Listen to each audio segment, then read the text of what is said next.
Hello everyone. On this video, I'm going to show you how you can configure a VPN server on your virtual machine. So at first you have to log in into your virtual machine and then we can start downloading the VPN server and start configuring it. So let me get access to my virtual machine.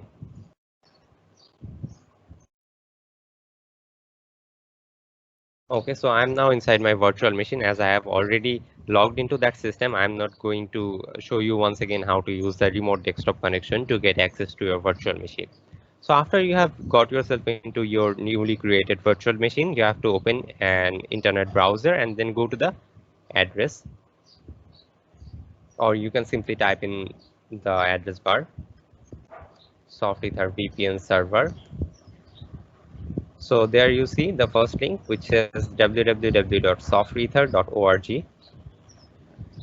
And then you go to the portion which says download SoftEther VPN,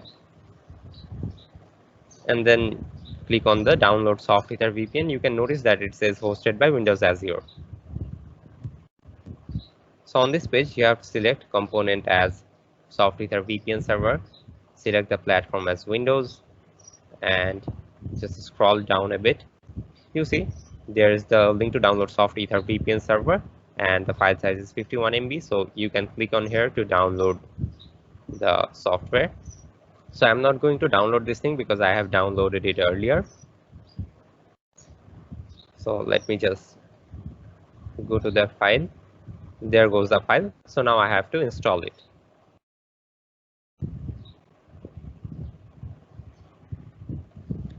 So on this window, you have to click on next and then make sure that it says SoftEther VPN server, that this option is selected, and then click on next once again. Agree to the license agreement, and then keep clicking on next.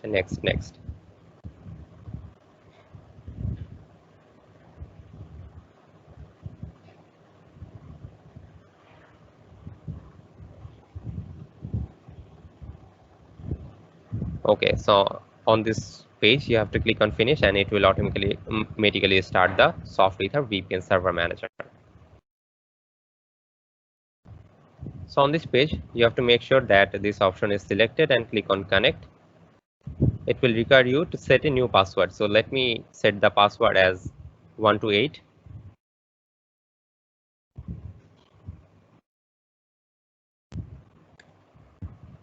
Okay. So there is a window which says Bridge Easy Setup.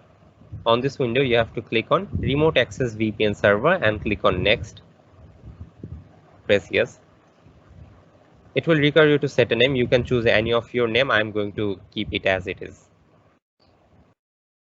And it says the dynamic DNS function. That means it's using a DNS, but it's not still using the Azure DNS functionality. So we have to exit from this window. Okay, there comes another portion, like maybe you want to use your VPN from your mobile phones or other devices like iPhone or iPad sometimes. So you have to just simply click on this option, which will enable connections from other devices.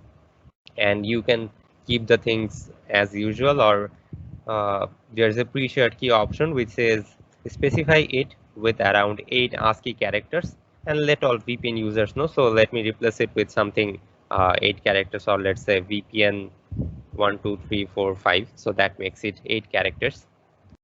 Click on OK, and there comes the part which says VPN Azure settings. Make sure that you enable VPN Azure. So now you get an address. Be sure to copy this address.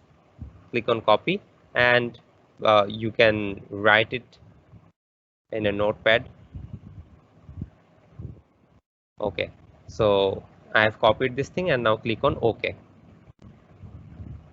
So as we know, to use a VPN you need usernames and passwords. So there goes the option to create users. If you want to give your VPN, if you want to give connection access to your VPN, let's say around 100 users, so you have to create 100 users.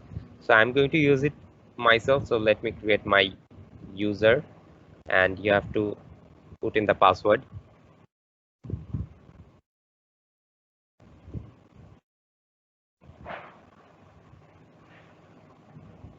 Okay, then you have to make sure one more thing, that if the authentication type says password authentication or not. I have clicked on this thing. Now let's click on OK. It has created my user. Let's click exit. And on the step 3 it says set local bridge. So I have to show my Ethernet connection to this application so that it can route the traffic. So let me click on Ethernet and close it. Close this window as well. So you have to click on manage virtual hub, and there you'll see an option which says virtual NAT and virtual DHCP server. Click on that and select enable secure NAT.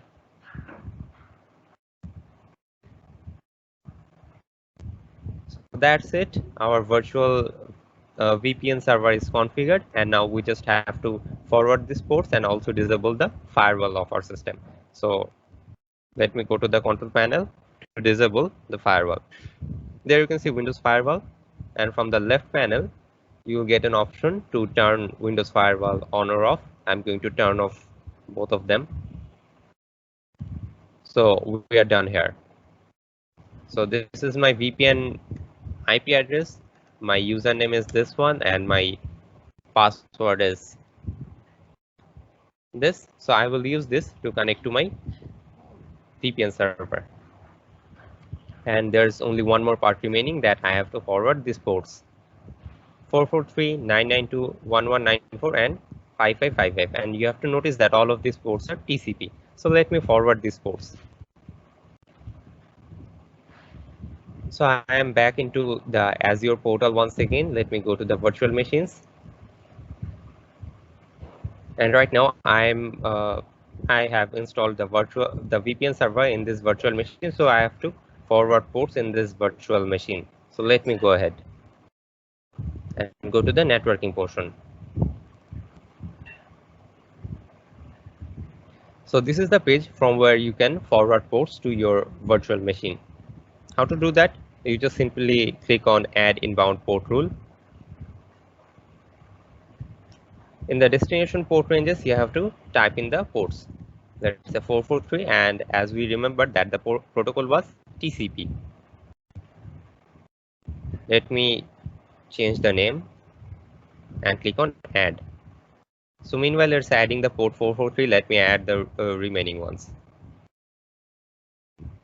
992 was the next port, and let me change the name. There was another 1194 TCP, changing the name to 1194. Okay, I'm changing the priority so that it doesn't conflict with the remaining ones. And the last port was 5555, protocol was TCP, and priority, let me set it as 380 and change the port name to 5 and click on add. So all the ports are forwarded and we have successfully configured our VPN server. So now we can just simply get back to our home computer and we can check if we can connect ourselves to that VPN server.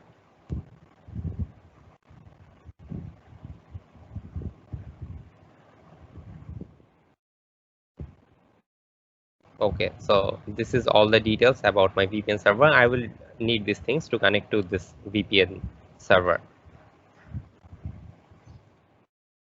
So let me type all these things in a notepad, and now I will show you how to create a VPN connection in your desktop PC and then how to connect to it.